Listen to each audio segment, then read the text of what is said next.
સુરતના ઉમરપાડા તાલુકાના વાડી ગામ ખાતે આવેલી સૈનિક સ્કૂલમાં 150 જેટલા વિદ્યાર્થીઓને શરદી ખાંસી તાવના લક્ષણ દેખાતા સુરત જિલ્લા આરોગ્ય વિભાગ દોડતું થયું હતું અને તમામ વિદ્યાર્થીઓને ચેકઅપ કરાવ્યું હતું। 18 જેટલી વિદ્યાર્થીનીઓને માંગરોળના જંકવાવની રેફરલ હોસ્પિટલ ખસેડવામાં આવી હતી। ધારાસભ્ય ગણપત વસાવાએ પણ સૈનિક સ્કૂલમાં જઈને નિરીક્ષણ કર્યું। સુરત જિલ્લાના ઉમરપાડા તાલુકાના વાડી ગામ ખાતે સૈનિક સ્કૂલ આવેલી છે। આ શાળામાં રાજ્યના અલગ અલગ જિલ્લાઓમાંથી 631 બાળકો આવ્યા છે અને અભ્યાસ કરે છે। ત્યારે છેલ્લા 2 દિવસથી અચાનક જ 150 જેટલા વિદ્યાર્થીઓને શરદી ખાંસી તાવ આવતા સુરત જિલ્લા આરોગ્ય વિભાગની ટીમ દોડતી થઈ ગઈ હતી। પ્રાથમિક સારવાર આપ્યા બાદ પણ 18 જેટલી વિદ્યાર્થીનીઓની તબિયત ન સુધરતા તેઓને માંગરોળની જંકવાવ રેફરલ હોસ્પિટલ ખસેડવામાં આવી હતી।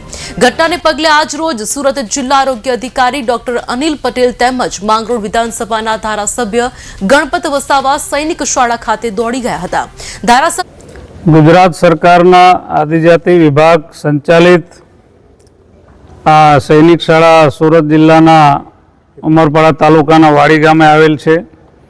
छेल्ला 3-4 दिवसथी वायरल इन्फेक्शनना कारणे विद्यार्थीओने शरूआतमां शरदी खांसी अने ताव जेवा सिम्पटम्स जोवा मळेल छे अने छेल्ला 4 दिवसमां 150 જેટલા વિદ્યાર્થીઓને શરદી ખાંસી અને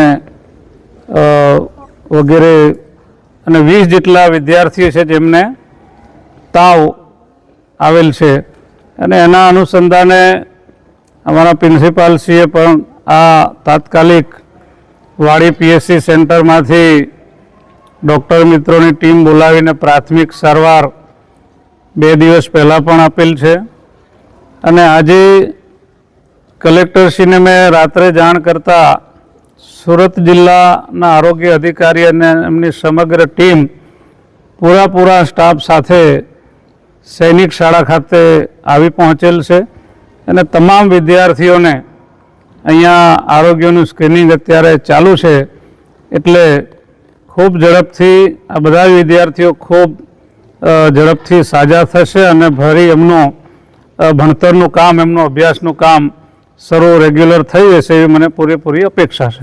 जे वाड़ी सैनिक स्कूल छे एमां 3 स्कूलो कार्यरत छे। एमां टोटल 631 बाळको छे। एमांथी अमुक बाळकोने कॉमन कोल्ड कीए जे अपर रेस्पिरेटरी ट्रेक इन्फेक्शन कीए छे अने एनी साथे फीवरना केसीस हता। अमारी आरोग्यनी टीम 3 दिवसथी आवे छे। आजे 3जो दिवस छे अने तमाम बाळकोनुं स्क्रीनिंग अने सिम्टोमेटिक स्क्रीनिंग थई गयुं छे।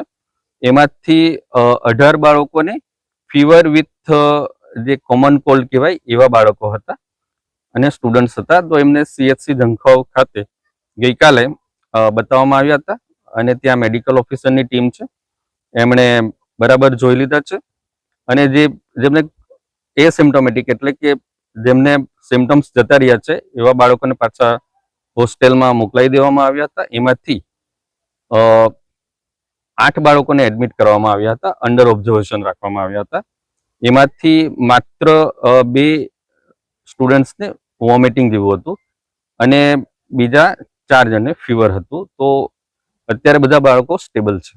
શું આમ પ્રાથમિક તપાસમાં શું કારણ એ અત્યારે વાયરલ ફીવરના લીધે થયું હોય એવું લાગે છે કેમ કે આ મોસમ ચેન્જ થાય છે। શિયાળામાંથી ઉનાળામાં જે પરિવર્તન થઈ રહ્યું છે એટલે ગળાનું ઇન્ફેક્શનના ચાન્સીસ હોય છે એ પ્રમાણના ફીવરના કેસીસ અને યુઆરટીએના કેસીસ જોવા મળેલા છે। છેલ્લા 4-5 દિવસમાં બાળકોને શરદી ખાંસી અને તાવની ફરિયાદ આવતા આપણે નજીકના પીએસસી કેન્દ્રમાં મુલાકાત કરી હતી અને પીએસસીની ટીમ છેલ્લા 2-3 દિવસથી આપણે ત્યાં બધા બાળકોનું હેલ્થ ચેકઅપ કર્યું હતું અને હાલમાં 150 બાળકોને શરદી અને ખાંસીની તકલીફ હતી તેની આપણે સારવાર આપી છે અને 20 જેટલા બાળકોને તાવની તકલીફ હતી અને ગઈકાલે આપણે 18 બાળકોને આપણે ત્યાંથી સીએચસી જંખવા માટે લઈ ગયા હતા રાતના બાળકોને અને તેમાંથી હાલમાં 8 છોકરીઓ ત્યાં હમણાં સારવાર હેઠળ છે।